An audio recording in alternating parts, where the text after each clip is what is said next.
messy room. All right, so officially welcome everyone to the session. We had a nice share. It was good, some good stuff there. So we're going to go into some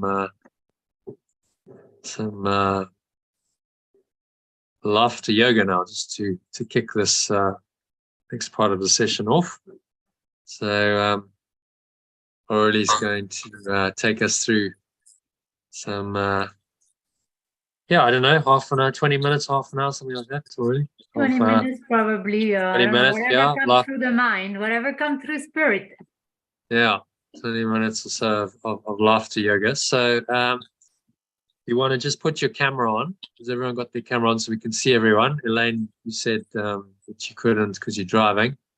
I understand that. So I guess you can listen in or pull over if you can. Otherwise, Aurelie, the floor is yours. So just tell people, should everyone stand up? Yeah, you can stand up, or to start with, we can start with a belly exercise to start with, to start relaxing. So it's really stress releasing fun. Actually, it's literally, I'm going to share some just exercise that helps to release stress and release. It helps with also letting go of some depressing state. It really uplifts your mood. It's supposed to uplift your mood. So hopefully you're going to be uplifted after this and really feel like relaxed and and chilled. So we're going to start with taking a few breaths. So I like to do a heart with my hands like this around my belly. So I breathe in and I blow a big balloon with my belly. Okay. And as I breathe out, I deflate my belly. So I bring it towards my spine, deflating the balloon. And again, breathe in through your nose. Blow your balloon and breathe out through your mouth, and then deflate your balloon. And again, breathe in and feel. And exhale through your mouth. And notice how it feels to do that. Relaxes all these muscles right here. But it prepares you for what's coming. So blow your balloon and exhale, deflating. Okay, so now we're going to start with the first thing we do is we say, oh, oh, ha, ha, ha, clapping. Oh, oh, ha, ha, ha. So we're going to clap. Oh, oh, and we're gonna look at someone on the video call. So look at someone on the video call and look at someone's eyes, and you can come closer like this, and you say, oh, oh, oh,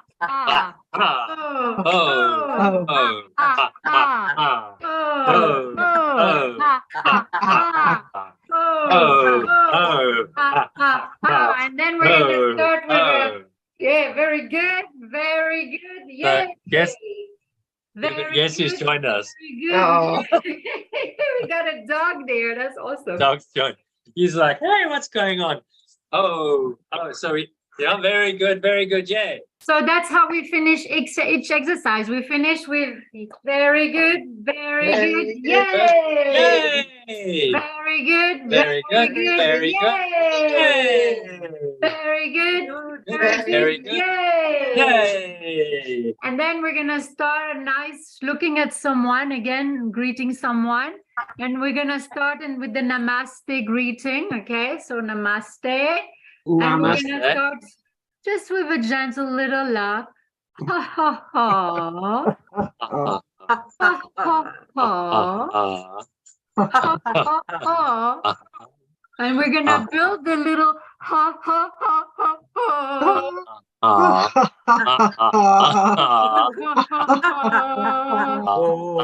You can bring your sound if you want to your ha ha ha.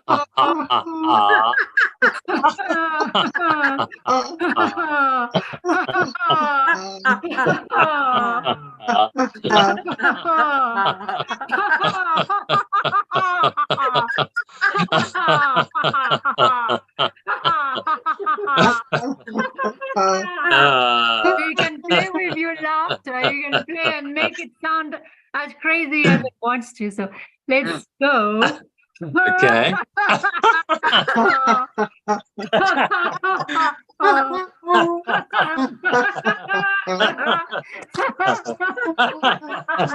And now we're gonna laugh like our belly is going to explode with our hands on our belly.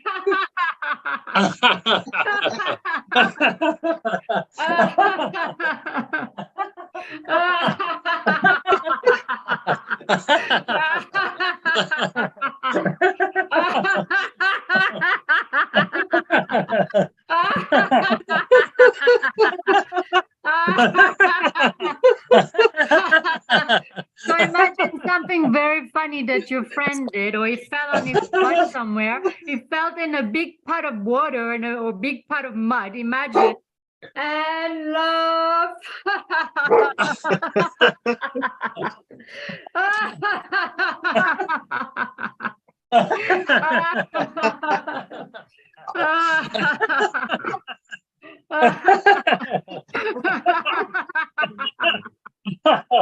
Okay, very good, Very good. Yay! very good, Very good. good. Very good. Yay! Very good, Very good. Very good. Yay! Very good, guys.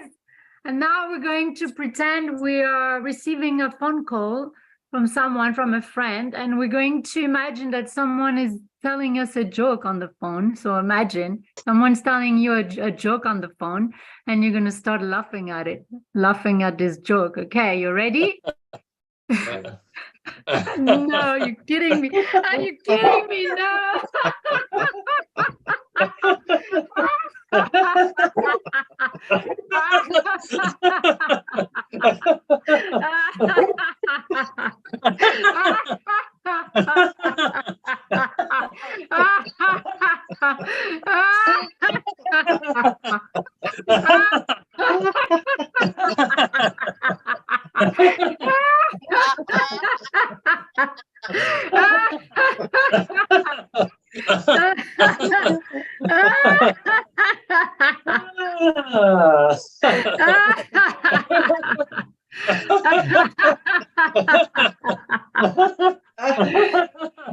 Okay, very good, very good. Very good.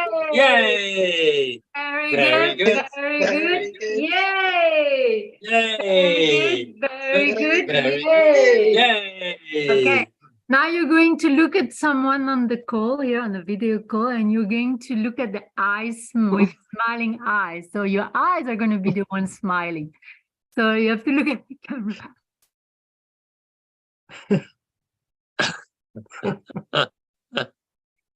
And then you start laughing.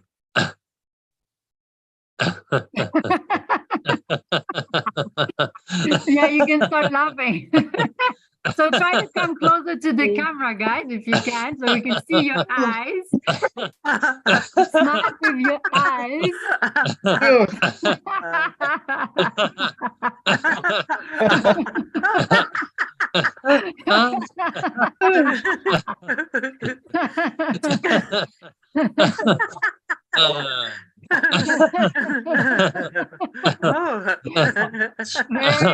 Very good, very good. Yeah. Yay! Yay! Very good, Very good. Very Yay! good. And Hey! now you're going to make a funny face in front of your camera, so we can all laugh together. So a funny face. How do you say grimace in English? Grimace? You make a Grimace. huh? Grimace, yeah. Grimace. Yeah, like Yeah. a grimace. Grimace, yeah. It's like Funny faces and or like a bit cockeyed.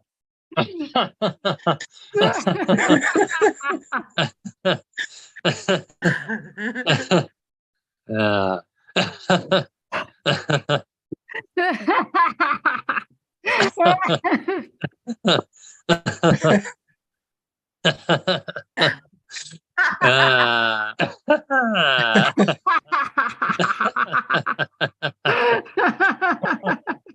Wait,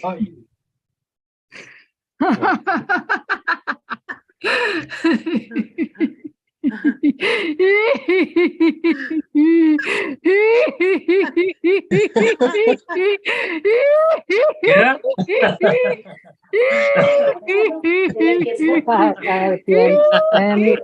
Teacher from Elena. Very good, very good. Very good. Yay. Yay. Very good, Very very good. good. Very good. Yay. Yay. Now we're going to pretend that we are lion and we're making the big lion roaring with our tongue out. You ready? So let's Roar. hear our lions within ourselves. Okay.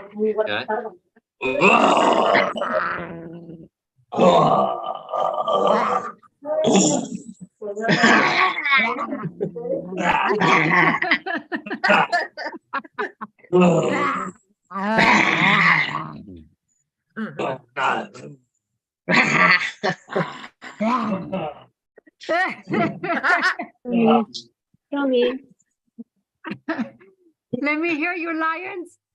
Okay.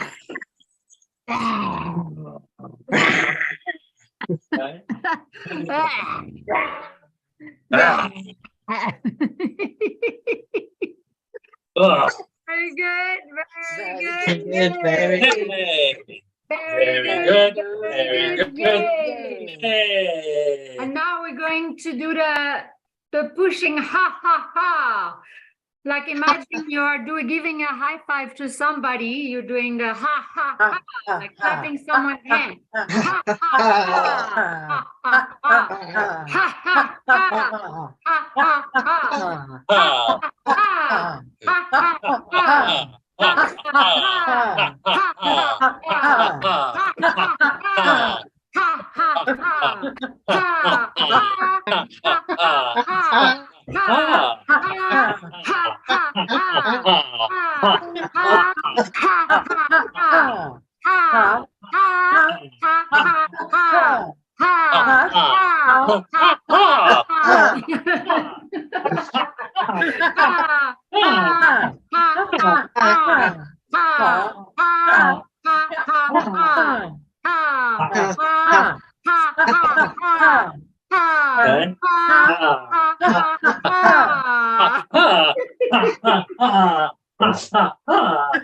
Very good, very good, yay! Very good. Very good, yay! Very good. Very good, very good, yay! Okay, chopstick challenge. Do we want to do that? Trying to vocalize the sound hey hey hey with a pen in your teeth. Can we try that? Like this? We need a pen in our teeth.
Very good. Yay. Very good. Good. Very good. Good. Very good. Yeah. Yay. Good. You Very did, good. guys. Woo, there's some funny ones. We can try also the electric shock laughter if you want. We imagine that we're touching each other's finger and we get shocked. We get the electricity shock. So we can try that. So imagine we're touching each other's finger and we receive I don't know if it happened to you before or sometimes when you touch someone or you kiss someone and you just receive this shock on your face or on your body or whatever. There's like electric shock. So it's the same thing. So imagine we're touching each other's finger like this and we receive a shock, electric shock, okay? And as we receive the electric shock, we start laughing, okay? You guys ready? Yeah. All right. 1, 2, 3, go!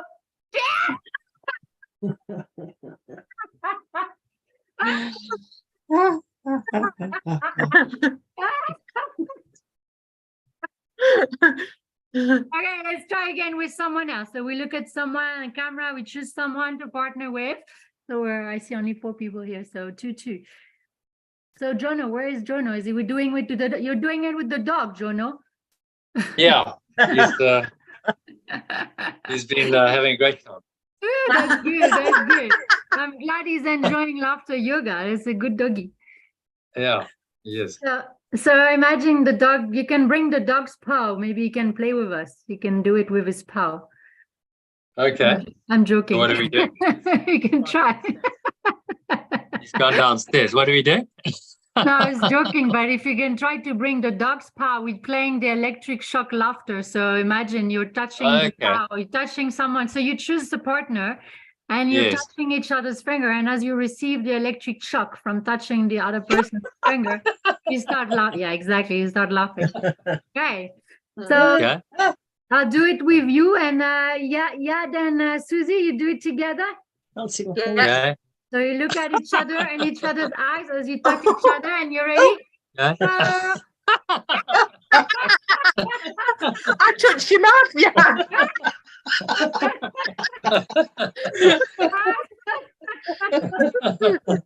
Okay, do it again. We're changing partners. So I do it with Yad this time. I do it with Yad. Okay, I'll do the Susie. Jono and Susie. Okay, ready? Okay, Yad? Susie. 1, 2, 3, go!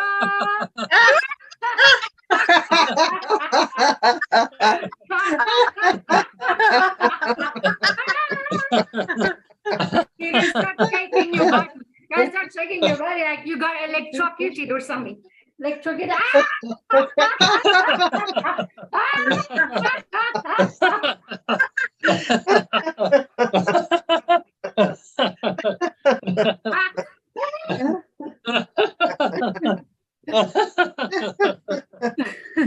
Okay, so now I do it with Susie and Yad and Jono together.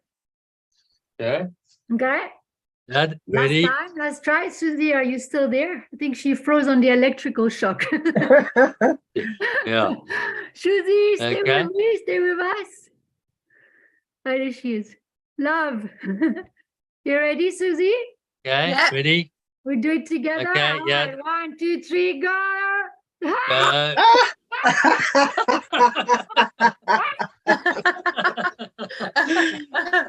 Start shaking your arms. Start shaking your arms.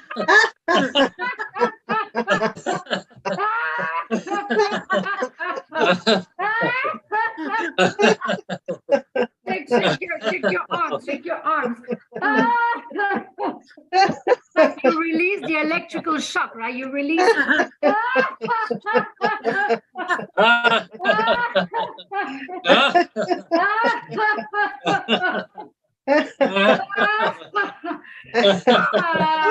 Very good. Very good. Very good. Yay. Yay! Very good. Very good. Very good. Yay. Yay! Very good. Very good. Very good. Yay. Yay! Okay, very good. Oh, that was fun. Okay. Yeah. Thank you, Orly. That was brilliant. Ah, That was really good. really, much good. better I'm than glad my you last enjoyed it. That was a nice shake at the end. Yeah. Nice Did shake. you actually did you manage to enjoy that? Yeah. I Yeah. did. Thank you, Orly. You're much better than the last person to do with. I shouldn't say that because it's going live. But Namaste laughter. yeah. Yeah. Ah, Yeah. Namaste, laughter. So let's take maybe 2-3 breaths to land and to really recenter, because Jono has something else to share. So we breathe in through our nose and breathe out through our mouth. And breathe in through our nose and breathe out through our mouth. And breathe in through the nose and breathe out through your mouth. And take a moment to observe what's happening in the body after releasing all these nice endorphins or chemicals or whatever, toxins, whatever. Just observe.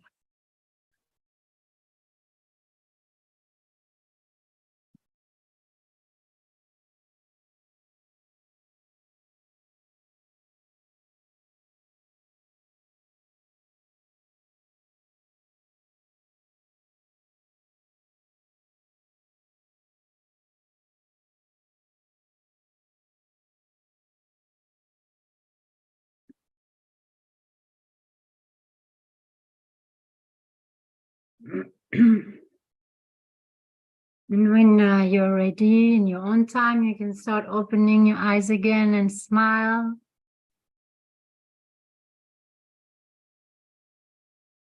And then we're just going to share one word, how we feel now after this laughter yoga. One word, how we feel. Shamazing.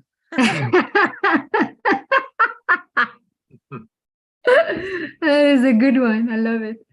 That is a good one. Yeah. Peaceful. Nice. Jono, Contented. what is that? Contented. Oh, that's nice. What about you? I feel light. I feel lighter, like lighter, like freer, lighter. Good. Yeah. Can see that. Yeah. Nice. Amazing. Have Thank a sip you. of water if you want. So much. Thank you. Yeah. Thank you. Thank nice you. little Thank you for activity. having joined. That was really nice, actually. Yeah. It's it worked all right online. It was a nice improvisation. Yeah. I learned it about more than 10 years ago. But I haven't since I stopped doing physical retreats, I haven't done it. So I haven't practiced it or taught it for like 10 years. So it was a bit of a blast from the past. Oh wow, nice. Okay, I remember this. Okay. It's it definitely gets it alters your state, doesn't it? Changes your state, changes your mood. It's a powerful modality for another way of letting go. Yeah, you feel lighter, clearer. it is so. When you do virtually it impossible to stay depressed if you do that. You can't stay. You can't stay in a depressed state. No, it's impossible. Doing it. So it's a cure for depression and any kind of low mood. Yeah. I did an improvised one actually last year in a holiday village where I worked, and I was doing all sorts of workshops and facilitations, like entertainment, and it was amazing because I had a big group of 20 people, and it was so nice to be able to interact, with people. Yeah. It was nice with a big group because you get a different dynamic as well, and when it's in person, then you can even feel more effects, I think. Like more releasing effect, even more. So imagine. Yeah. But thank you. It was really nice to hear this online like this. It's so nice. Thanks for doing that. And you just you overcame any fear of like, oh well, Yeah, I was nervous because I was going into the unknown. Yeah. Just dive in. Yeah. It worked out pretty well. Thank you. So that's another modality. It's another technique you can use to let go. Stay quite powerfully. Thanks for that. Okay. So anyone wanting to share anything after that, or should we just dive into our lesson for today. Just make sure that's up. We'll have a look at the email. What did you prefer the most in all these little funny exercises? Anyone? It was one of the very first ones that you did. I can't remember which one it was. The one before the phone, was it? I like the phone one, but Before the phone, I think it was the namaste, no? Wasn't it namaste? Was it? Just looking into someone's eyes. Oh yeah, looking into someone's eyes, maybe with the laughter. No. The closed one, Yeah. Yeah, that was a good one, the closed one as well. It's funny when you start doing funny faces, close back. You were very good. You were very good. Really? Wow, it's the first time I do it like this. You'll have your own show soon. Sorry? You'll have your own show. Sorry, what? You'll have your own own show. Oh, a show, really? You think so? Yeah. Who knows, eh? Who knows? Who knows? I don't know. It's not in my hands. It's in the Holy Spirit's hand. Yeah. Exactly. For me, it's when people were genuinely laughing, when it turned into genuine laughter rather than the pretend. That's when I started laughing. Because I could feel that, and that made me laugh. But I couldn't pretend to laugh. I found that really challenging to pretend to laugh. But the laughter is infectious, so once everyone else was making it real, I could join in then. And that's so true, because it's really difficult to pretend to laugh. Yes, it's really got to come from. Well, it's kind of fake it until you make it. Exactly. Yeah, you start with. I'm not necessarily laughing, but as you go with it, and it's just the act of laughing releases, endorphins and serotonin and all kinds of good happy chemicals. So just by doing that, you're activating those parasympathetic nervous system chemicals. So fake it until you make it, and then if you keep doing it, at some point it does become infectious with other people. It just arises. So once you all made it, I could join in, but I couldn't fake it till I made it. I had to. I had to join in. Not always easy at first, so. Well, you did kind of, because you started off. You got into it. I was pretending, but it was when I genuinely could feel that you guys were laughing. I could really feel the genuine laughter from somebody. Then that made me laugh. You know what I mean? Yeah. It was definitely triggered by. I was looking at a video because we did it for like a whole group, the whole group of homeless people in Cape Town. We did a laughter yoga session. It was amazing. Like they all participated. It was a whole lot of them. It was amazing. And so the video came as a memory on my phone, but I can't find it. Otherwise, I would have shown it to you. But it was so cool. Yeah. It's so nice to be able to uplift people, no matter where you come from, what, your background or whatever, doesn't matter. You just bring the love wherever. Yeah. You can always have a laugh. Exactly. I used to bring this joy everywhere I went when I was in Cape Town, everywhere, literally. Supermarkets, hospitals, everywhere I would go. It was amazing. I just start singing the song Peaceful Change. Oh yeah, you did ask me to share the song Peaceful Change song. And that's what got me started, actually. It was Voice the Change, the global peace movement, along with that song launch. So when I launched the song with the movement, the global peace movement, I started spreading that change, that joyful change everywhere. The joy. It was an amazing experience. Well, so there's there's definitely something going to unfold for you off this course. Yeah. Oh, Susie. I see you now. I'm like, how come I see Susie here? What's happening? I don't know. What is it? It's you. It's just now, and the Art of Letting Go YouTube video. That was just now. I didn't even know, actually, we were live on YouTube. Yeah, Don't we're alive Google and me. Don't Google me, whatever you do.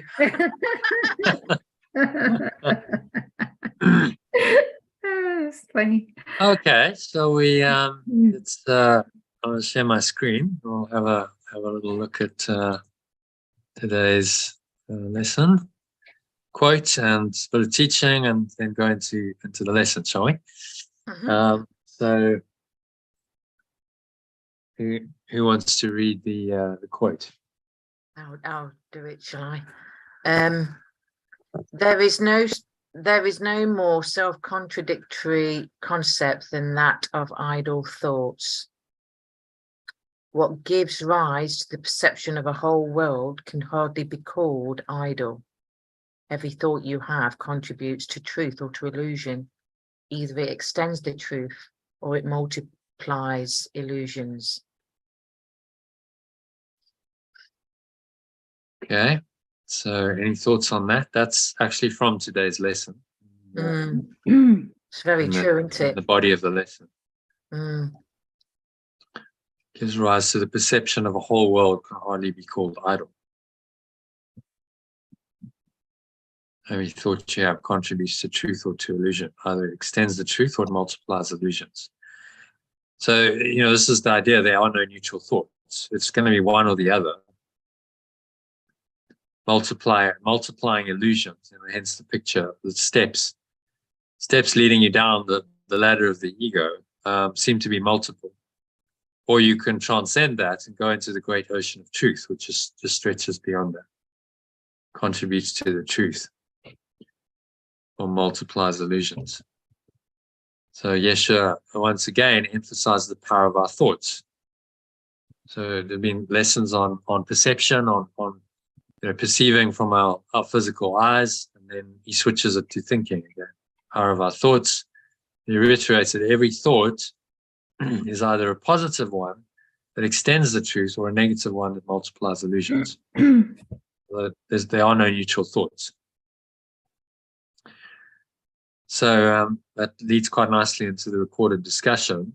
In response to a couple of people sharing that they were experiencing physical pain, illness or tiredness. So you're not the first group who's experienced some of that. It's normal. It's part of the process. So we talked about how the ego uses the body and bodily conditions, such as sickness, fatigue, and pain, to try to prove its apparent reality in our minds. When we're doing transformational practices like meditation and forgiveness or letting go, that's designed to loosen and ultimately undo the ego's grip on our minds and lives. It's not going to like it at all. So expect resistance. One of its primary defense mechanisms is the body and the apparent conditions of the body, such as sickness, physical pain, because that seemingly makes us feel separated, because I'm in pain and no one else is. So there's a separate self experiencing the pain. Alone, I'm alone in my pain. I'm the only one suffering this. I'm fearful of more pain, more suffering to come. And there's a degree of self-pity. Oh, poor me, shame, onto the hardly done by one, which we then want to share and get sympathy from others. So these are all defense mechanisms of the ego to perpetuate a separate self.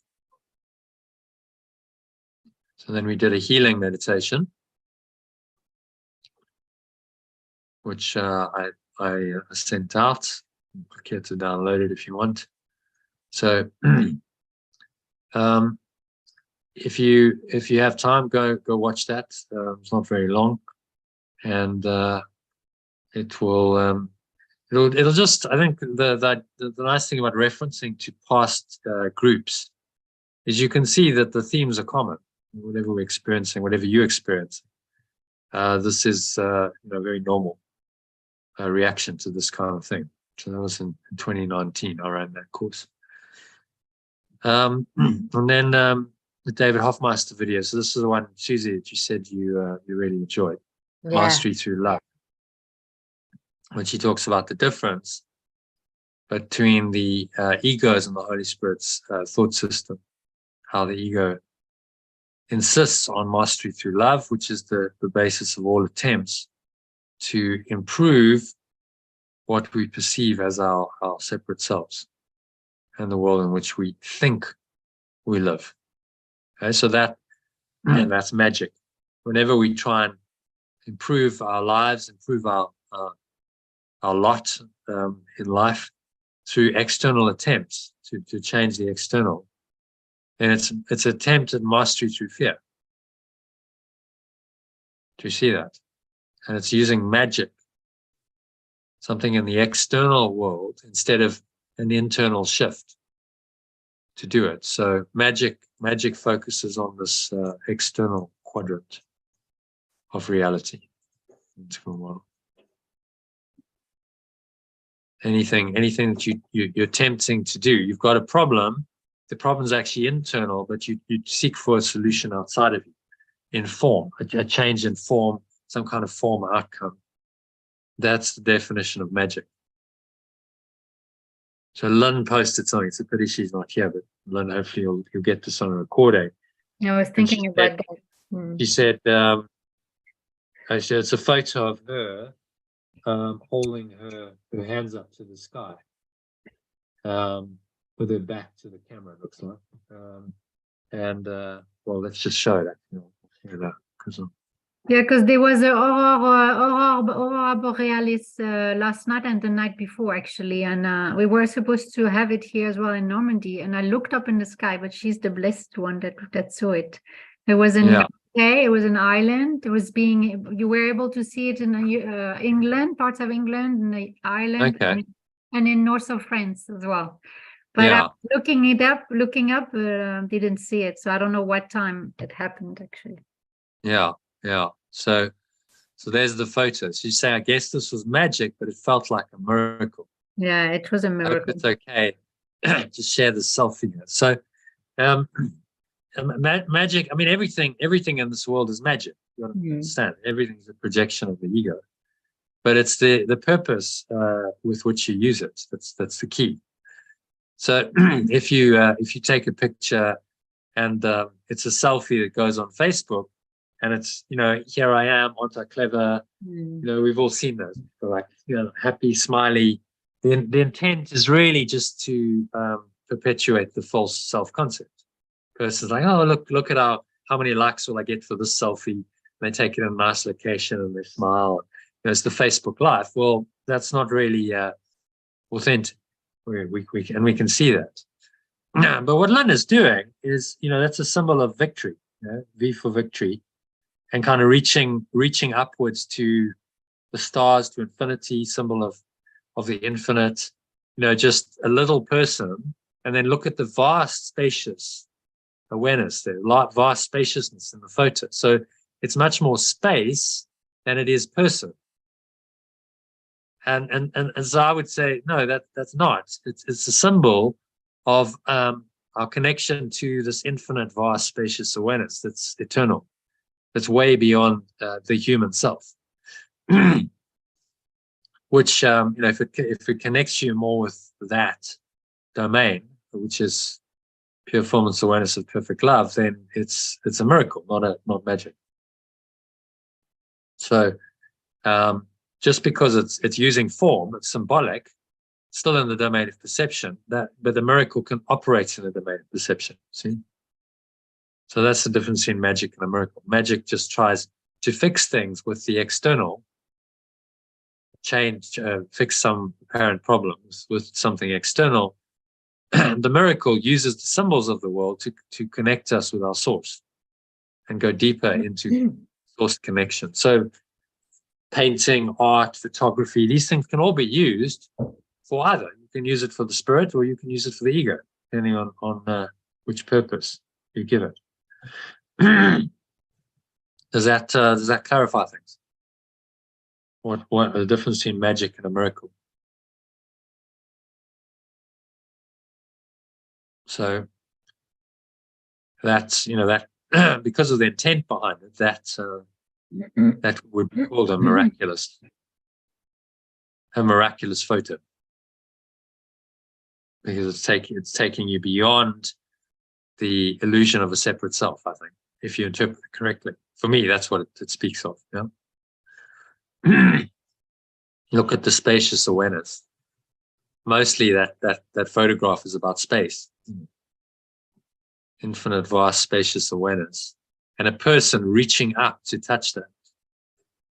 Symbolic, so it's still symbolic in the dream. It's not a revelation because it involves perception, but that is properly the domain of the miracle. So, okay, is that clear? Where did you take that photo? Because I can never see stars like that. I'm always looking. I'm so frustrated by that. You'd have to ask her. She lives She's in the UK, isn't she? Yeah. Oh, Colchester. Yeah, in Colchester, yeah. So somewhere around there, I imagine. She's doing a house sit somewhere, but I think somewhere east, sort of towards the eastern coast. But I guess that's if you've got a gift, she seems to be quite gifted with photography. Then this is what happens. You're able to capture these kinds of moments, Okay. and then share them with the world. Love it. Love to have been there. Yeah. Well, you get a little taste of it through the photo.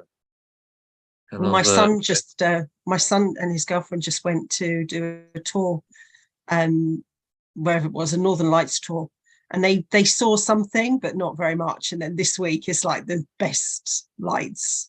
The best week, really. Yeah. Because there's been solar flares recently, haven't there? So they just missed it by a few days. Yeah, well.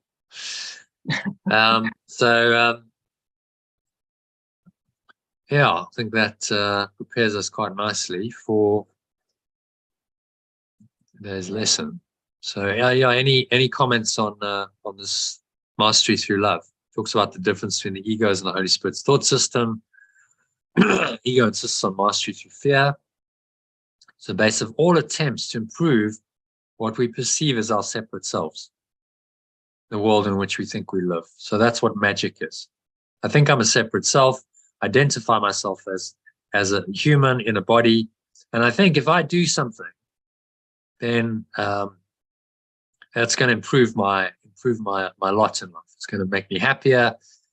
Usually, it's going to inflate the separate self somewhat, and the ego sponsors that kind of magic very eagerly, because it keeps you away from your true self, which says, that the only mastery is through love.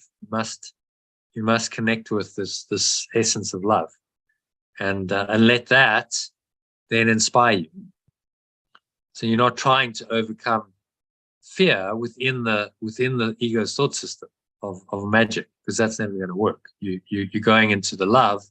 You're saying that's the only mastery possible. Now go into the love, which undoes the fear automatically. When I'm in that loving state, the fear is gone.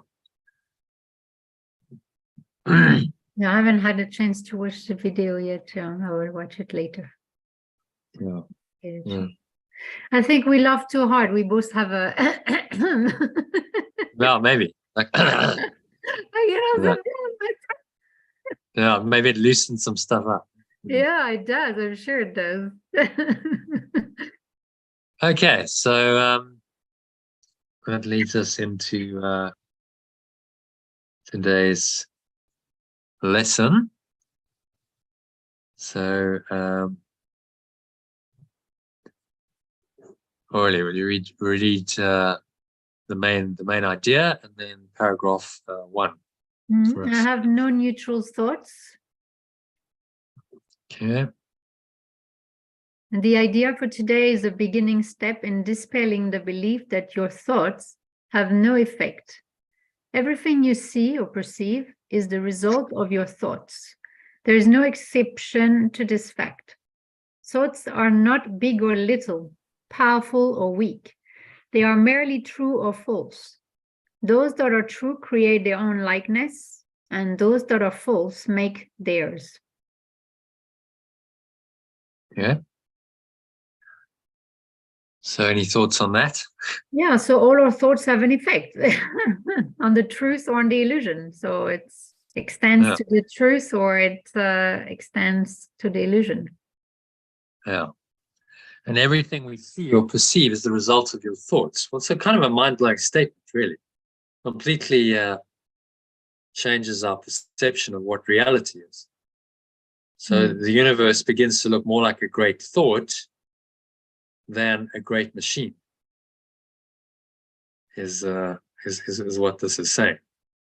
A guy called James Jeans, that was a quote from a quantum physicist in the early days of quantum physics, 1930. He wrote a book. The universe begins to look more like a great thought than a great machine. So everything we see or perceive is the result of our thoughts. This is what quantum mechanics is saying. Actually, it's a projection of thought. That's what the so-called physical world is.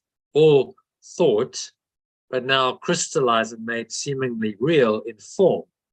And now we perceive it from our separated self as real. So it's a projection perception mechanism going on that makes it real, apparently. But Yeshua's saying that's not reality, that all of that is a covering over. All of this false thought is a cover over pure formless awareness of perfect love. It covers over the truth, hence the veil of illusion. So he's saying everything is a result of your thoughts. Okay, so the entire cosmos, the entire universe is a result of your thought, and it exists in thought. And it only exists because you still believe in separation. That's why you think there's an external world. So everything is thought. There's no exception to this fact. Okay, it's a fundamental law. Everything here is thought, projection of thought, and then I perceive that thought. But thoughts are not big or little, powerful or weak. They are merely true or false. The great distinction. That's all the Holy Spirit is asking us to do. Is judge in the right-minded sense which are true and which are false. That's what this mind training is all about. So those that are true create their own likeness, and those that are false make theirs.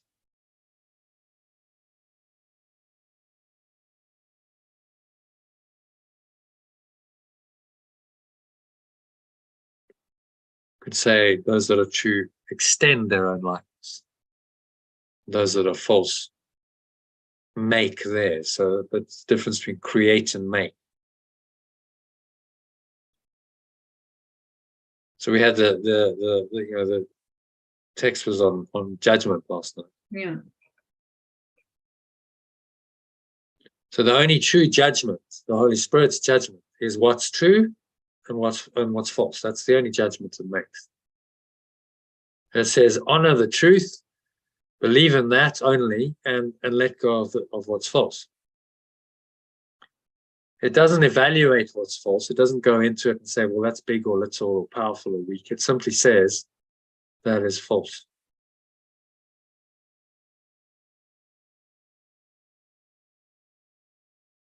And that's the only distinction we've been trained to make here. All this mind trainings, to be able to discern. Maybe we use the word discern rather than judge. Discern the difference between truth and falsehood, truth and illusion. That's the whole object of mind training.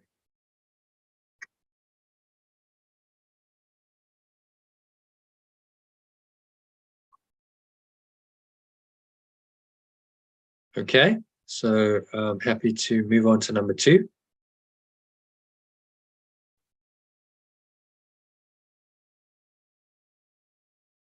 Yad or Susie, would you like to read number 2 for us? I'll read it then.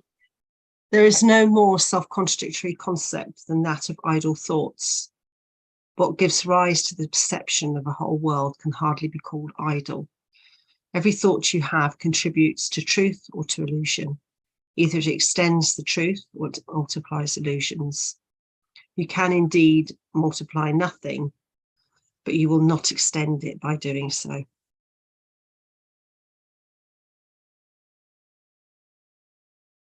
Okay. So any thoughts on that? How can you multiply nothing? Because if it's nothing, it's just the idea that you're multiplying those thoughts that are nothing. Oh. Okay.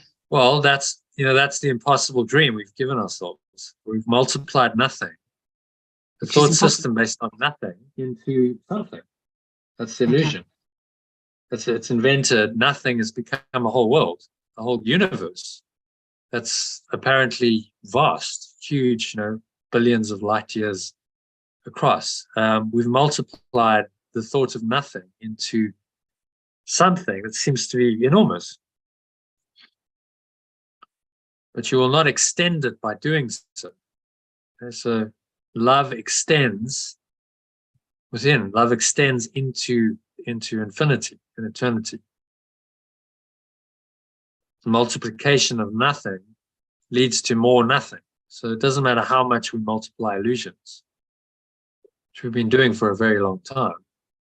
It was always nothing. The idea, the thought was false. So what we've got is a lot of nothing.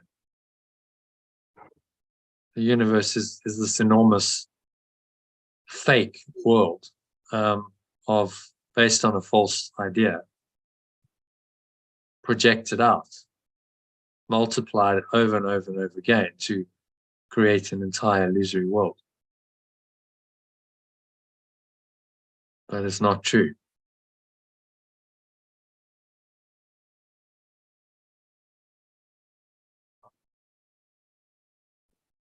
Okay, so you understand the difference between extension. Extend the truth or multiply illusions. You multiply illusions when you project.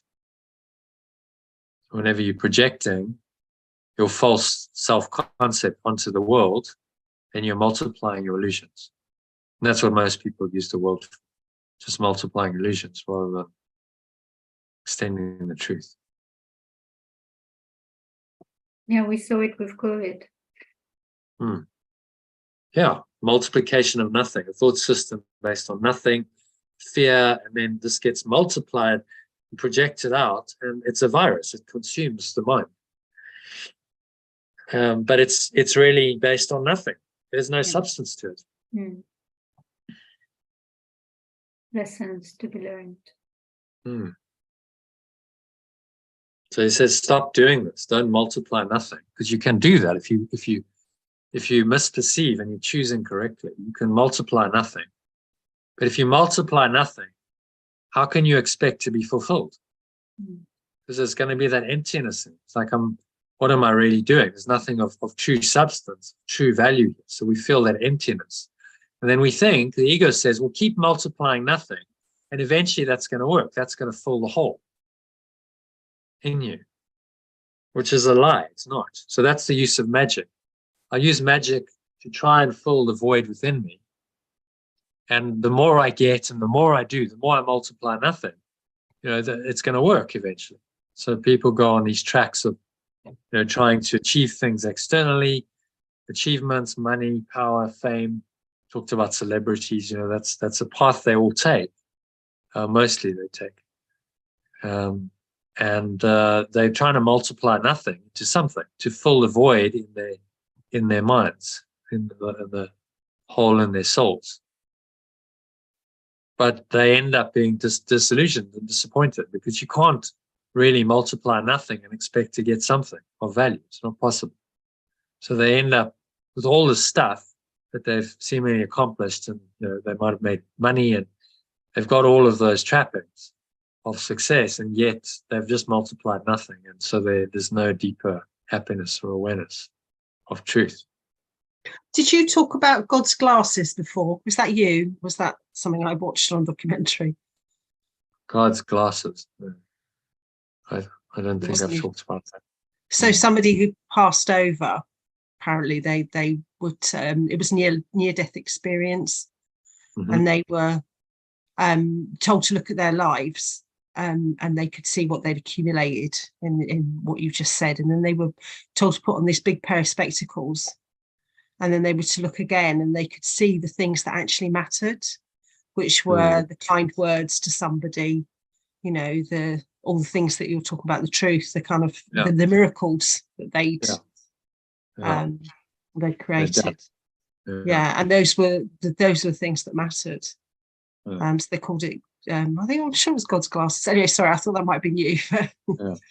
It wasn't. But yeah, it's a change of God's glasses. It's like a change of perspective. It's changing your perception. This is exactly what we're doing here. So the remembrance of perfect love is God's glasses. That's the Holy Spirit that reinterprets a dream for you.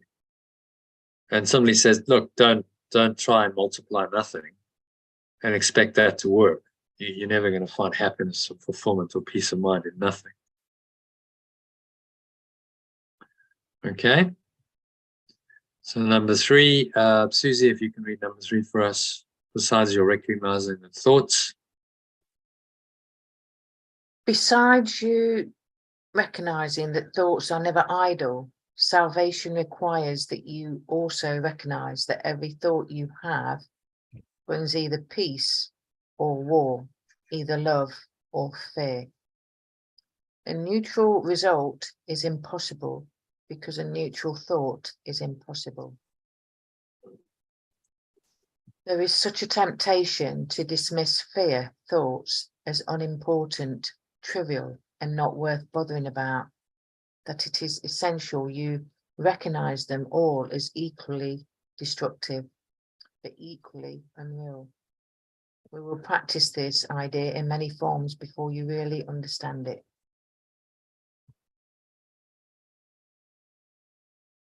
Okay. So, any thoughts about that?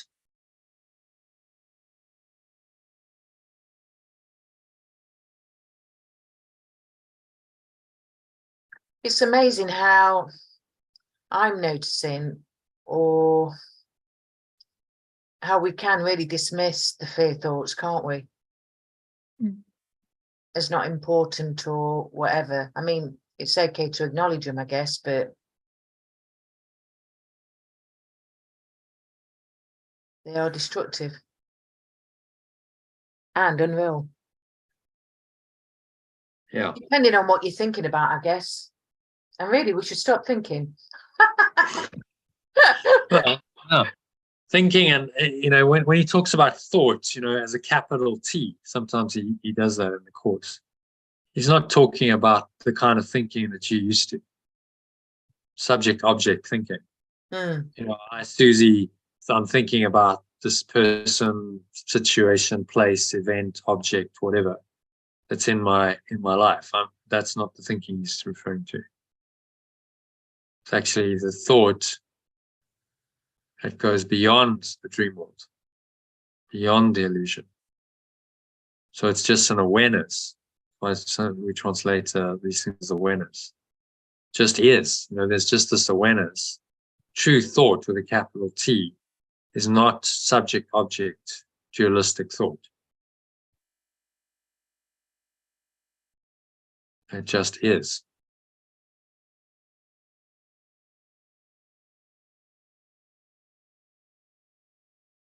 So he's asking us to recognize the kinds of thoughts that are fear thoughts. Fear is all about the future, so you've got to go out and now. You're thinking about some potential future happening, and you don't feel like you're in control of that. You feel uncertain, and we call that fear. He's saying, be aware. He's asking us to be very vigilant. Be aware of all these thoughts. It is worth bothering about them, because it is essential that you recognize them all. It's equally destructive, but equally unreal. That seems to be a paradox. But it's destructive to your peace of mind if you believe these thoughts, but they are unreal. When you realize they're unreal, then they have no power over you. They have no power to destroy your peace of mind. But he says, if you don't get it quite now, we will practice this idea in many forms before you really understand it. So keep practicing. Okay. Any other thoughts on that? Susie, anyone else? Questions on what he's saying here? Yeah. Okay, so the rest of the lesson is practice. So we'll go into a meditation on this. So just making yourselves comfortable.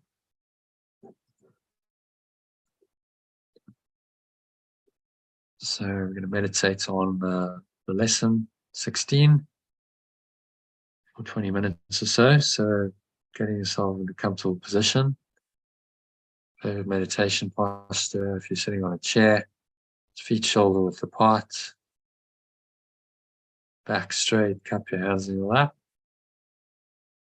close your eyes, and start off by taking a nice deep breath in through the nose. So breathing in, noticing how the stomach rises and the chest rises, the subtle flow of air in through the nostrils. Just pausing at the top of the inhale.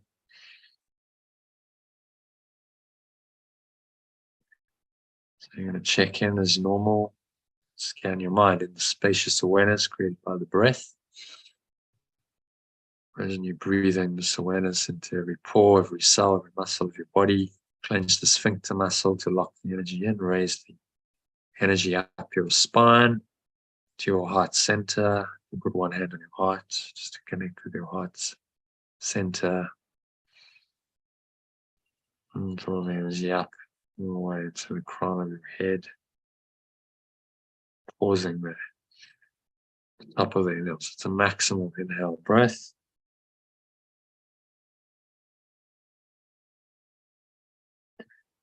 And so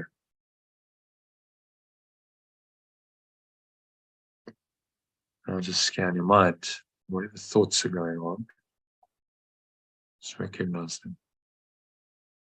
Repeat today's idea. Say, I have no neutral thoughts. And then scan your mind, and as each thought crosses your mind, hold it in awareness while you tell yourself, this thought about whoever it is or whatever it is not a neutral thought. Breathe in again to top yourself up with this awareness. It's able to do the observing for you.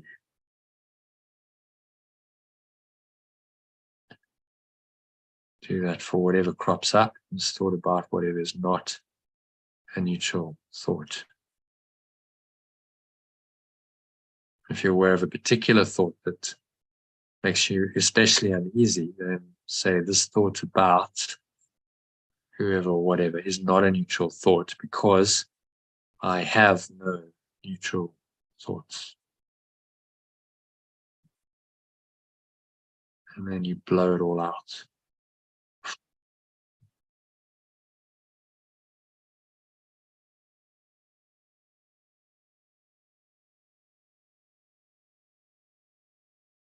Blow it all out with the breeze of your breath. It's going, gone.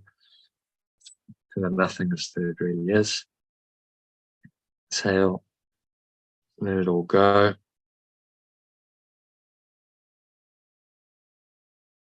Blow it all out and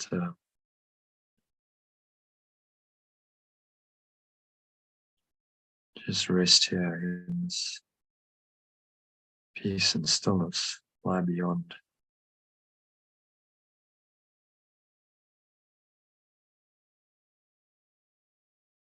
Beyond these thoughts. These thoughts actually block the truth. Subject-object, dualistic thought. It's really part of the construct of fear. So see how these thoughts block you and limit you.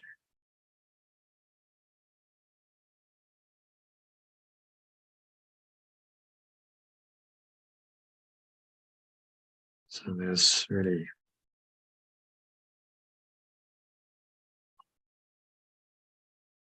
nowhere else to go.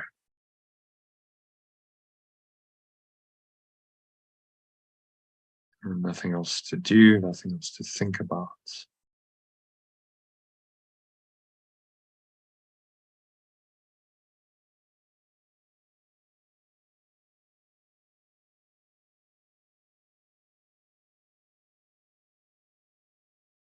So find this deeper presence or awareness. Just breathing in and breathing out through the nose. Observe the subtle flow of air in through the nostrils.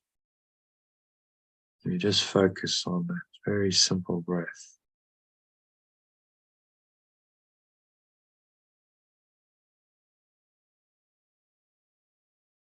Nowhere else to go. Nothing else to do.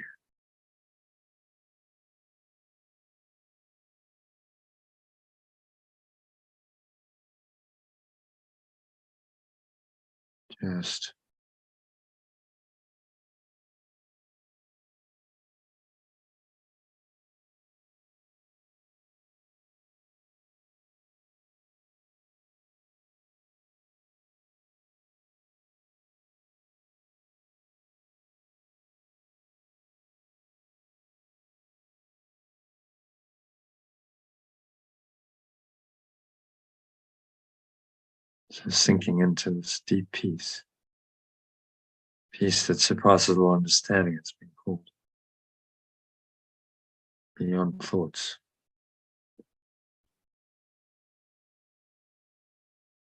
That are not neutral.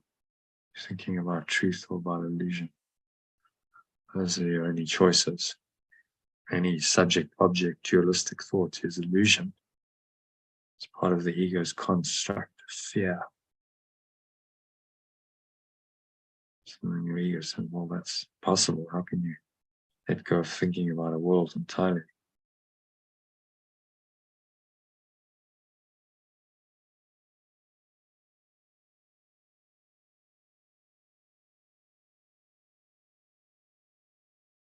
So just sinking into this thoughtless awareness beyond thought, subject-object thoughts, dualistic thoughts, lies the truth of your true awareness that you can access right now.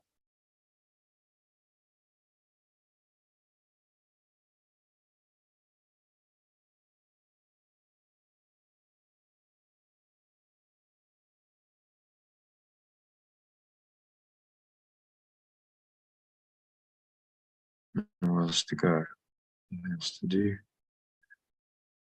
nothing else to think about. Just breathe, relax, be still. The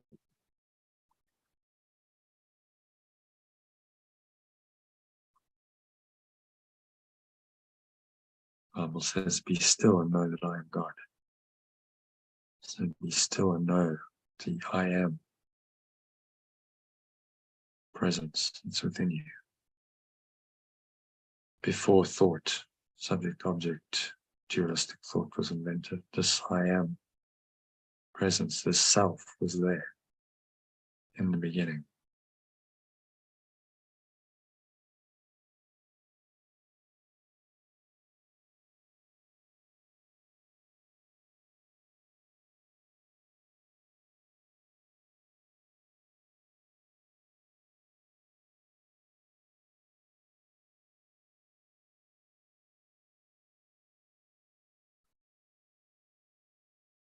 So just watch your breath, and your breath help you to sink deeply into this truth.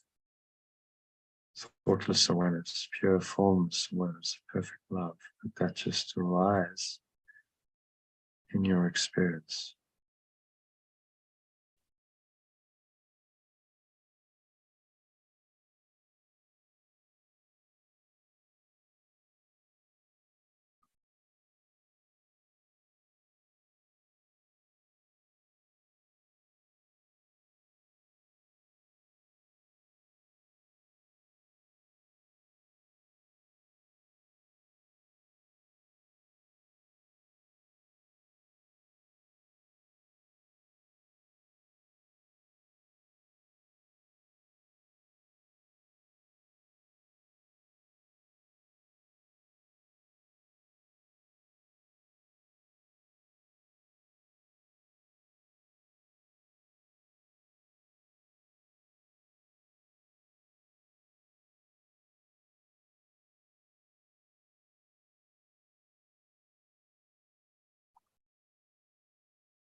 have any thoughts come in to disturb you?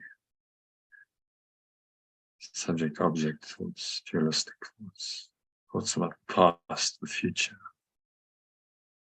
Fear thoughts, obviously, fearful, thinking about future, what's going to happen, what's going to work.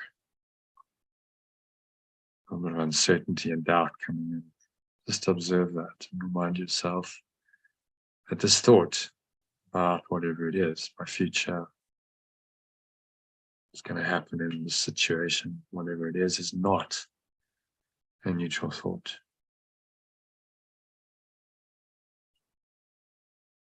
And just breathe in this spacious awareness to the light.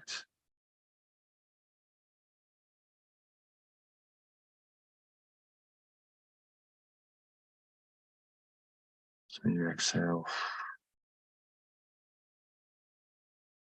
and just blow it out.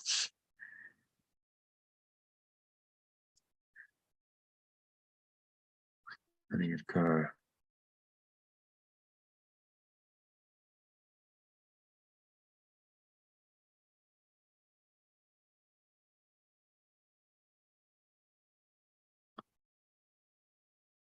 So nothingness it really is. Just going, gone. It's like a dark cloud or black smoke, leaving you. Spell it all out, the breath.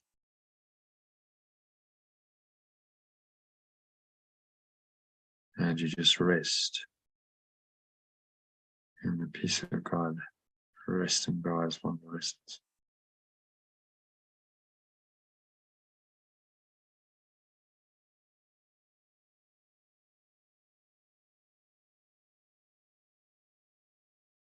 So you rest in this deep, connected state of awareness.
And so just coming back now on this deep awareness, and bring yourself back into an awareness of the body and the breath, senses in the world. And on the count of 3, open your eyes. So 1, just breathing in, noticing the stomach rise and the chest rise. Subtle flow of air in through the nostrils. Just pause at the top of the inhale.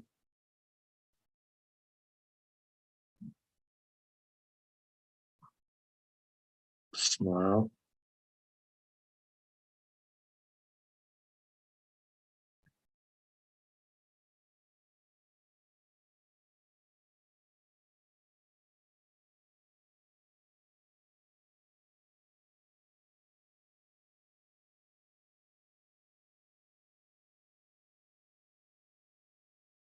Scan your mind.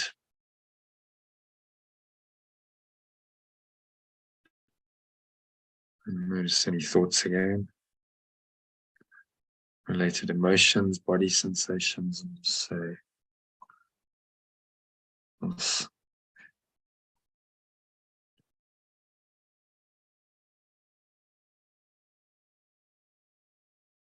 Thought about whatever it is not a neutral thought. Because I have no neutral thoughts. Just blow it away. Exhale, notice how the air flows out, chest and the stomach suck back in. Energy subsides. Letting it all go. Follow the stomach into the spine, expel the last remaining air out.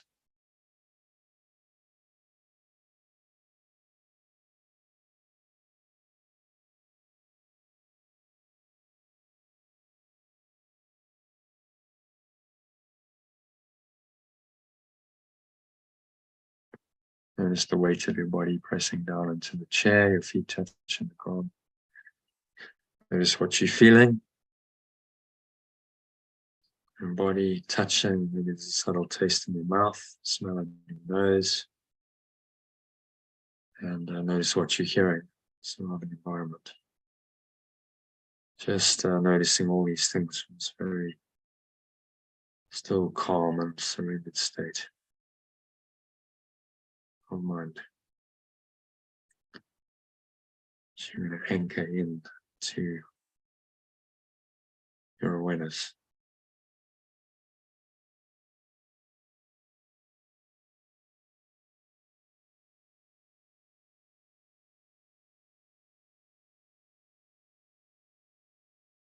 Set the intention to stay there for the rest of the afternoon.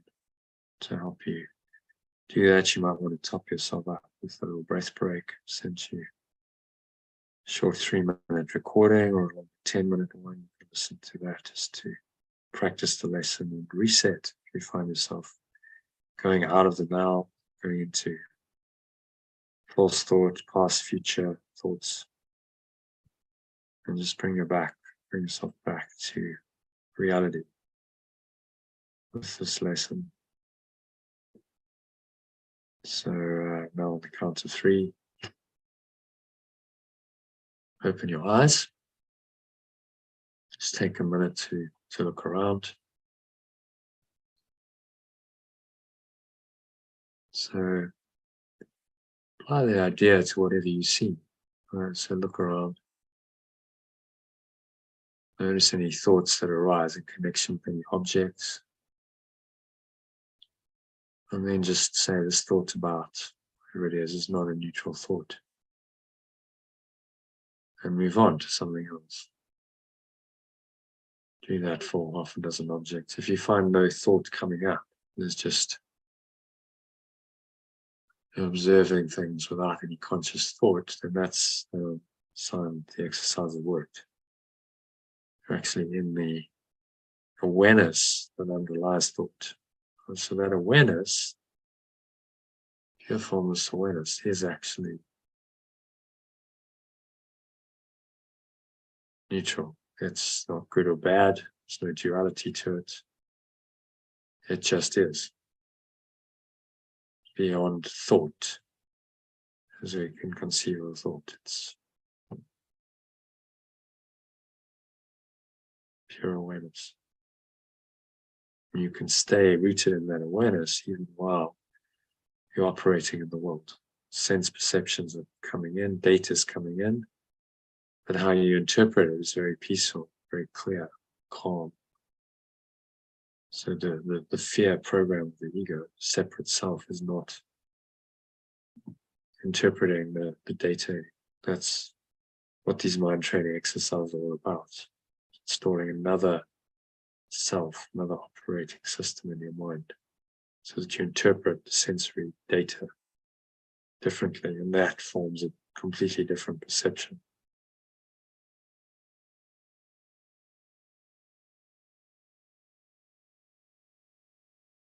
Okay, so that brings us to the end of the meditation and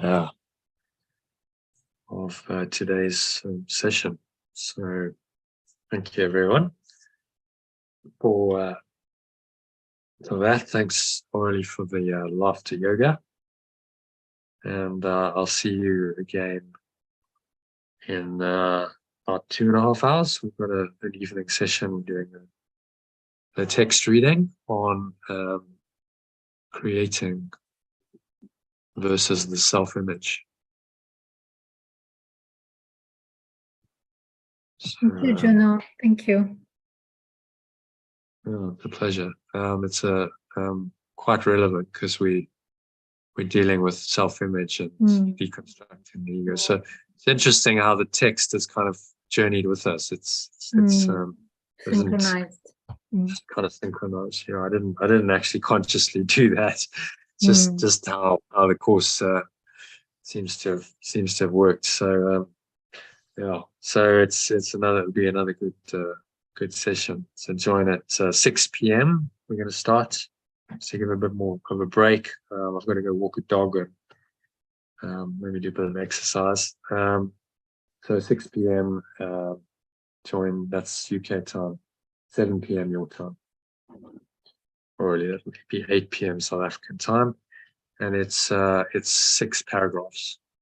Creating versus the self-image. So it's not. Well, after doing 11, it's nothing. No, this is a light one. Should be done in 2 or 3 hours. 11 paragraphs takes about 4, so maybe 2 to 3 hours, depending on the sidetracks. Sometimes people. But that's part of the healing, you see. So in the session, it's like you're working with stuff, and then it comes up, and then people bring in experiences, and that's all part of it. So look forward to that, and thank you Aurelie again for doing the laughter yoga. It's a pleasure. Pleasure. Nice. I flowed with it, or do you say I flowed with it? Flowed. You flowed, yeah. I flowed. You just went with the flow, I went with the flow. That's what I meant. Went with the flow, which is it's how it works. You actually know this stuff. And then it's just, okay, well, you can be spontaneous and trust yourself to. I actually love to do spontaneity. it. Actually, thank I you. really. Because I'd forgotten actually. It's been 10 years since I facilitated that, and I was like, I can't actually remember much about how to do it anymore. So. My favorite or best usually life experiences were where it was spontaneous, so where it wasn't back. musically singing or dancing. It was always spontaneous, and it was the best too. Yeah, exactly. If it's spontaneous, it's coming from spirit. Exactly. And if it's rehearsed, and there's formality, and it's like, what am I going to say? That's the ego.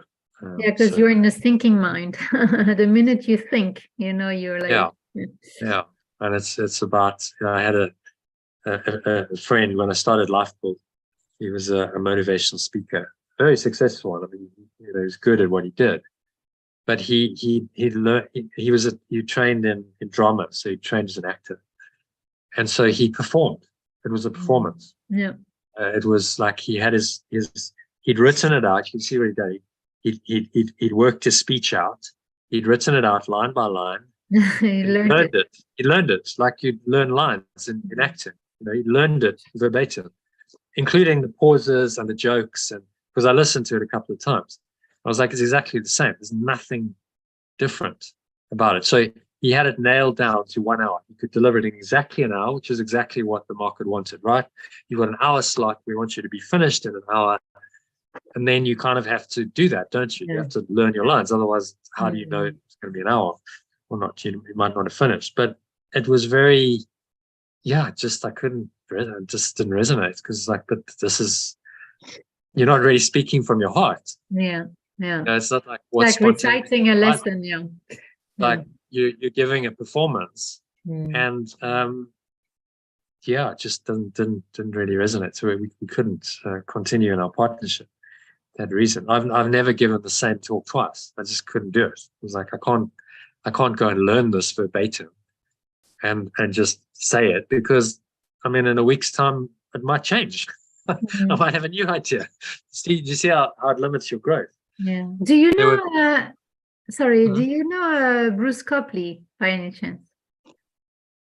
Bruce Copley.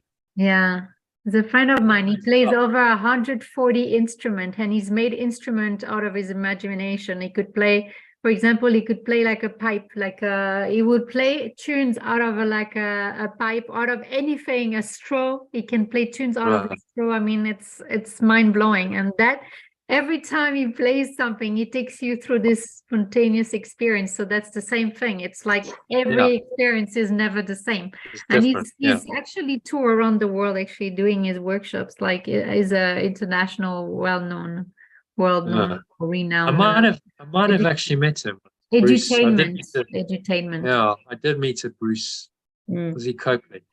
Yeah, I don't know. But what differentiates the spirit and the ego is the ego is very kind of controlled, and it's all about the form of it, and it's quite rigid and often very attached to how you perceived. And the spirit's spontaneous and joyful, and it just comes in the moment. I was listening to Eckhart Tolle.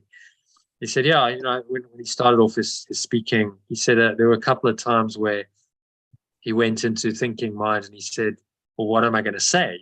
He's up on stage, and there's an audience of hundreds of people, and then it might be live streamed to thousands more, and it's recorded. And he says, like, what am I going to say? He said, if I did that, then it would come out and it just wouldn't feel authentic, because he kind of planned it.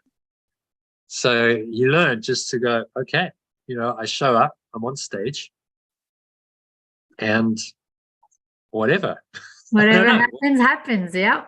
I don't know what's going to come. I'm not planning it. I just speak from presence. That's going to guide me, which is actually there's a lot of undoing of fear there, isn't there? Because you can't rehearse it. That's exactly how I do nowadays. Like my session, I don't prepare them. I just show up and just let spirit guide, and it's already whatever is supposed to happen happens, and the story is unfolding in the most divine way. So it's a different modality, but it requires a lot of faith. Imagine you're sitting. I mean, I don't really prepare. The preparation is the emails and stuff, but whatever shows up in a session, that's just what happens. But if you're used to rehearsing, if you're like this chap, my friend he knew his lines. He probably would have found it very difficult to go, okay, just forget your lines and just stand up and speak and just say whatever's coming in your heart. He would have felt, well, I'm exposed. I'm not giving a performance anymore. It's got to come from deeper. And then I'm almost exposing myself, see? But if I stick to the lines and performance, then it's okay, it's safe. Because I know my lines and I can just give the performance, and that's much safer. So he earned good money. That's amazing, actually. Wow.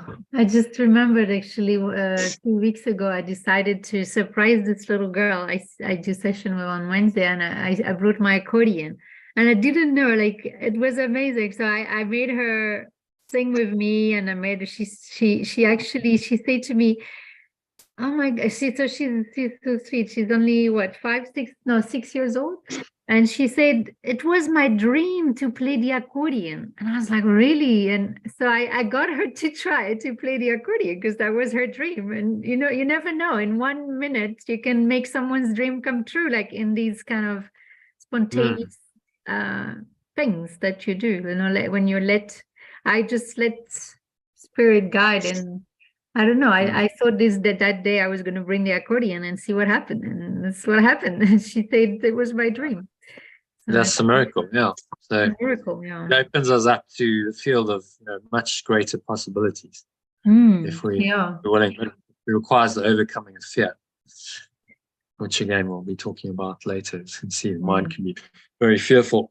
Yeah. Oh, yeah. As you approach the beginning, you feel the fear of the destruction of your thought system upon you, as if it were the fear of death. Yeah. The fear of separation, for sure, it's come up. The fear of being separated from sources come up. And I had 2 feedback, fearful, on Sunday. Fearful. Yeah. You feel the fear of the destruction of your thought system. So it's going to be a good one. Yeah. All right. So I'll see you. Thank you. Later. See you later. Yeah. Thanks for joining. Namaste. Thank you. Namaste. Bye. Thank you, everyone. Thank you so much, everyone. Okay. Bye for now.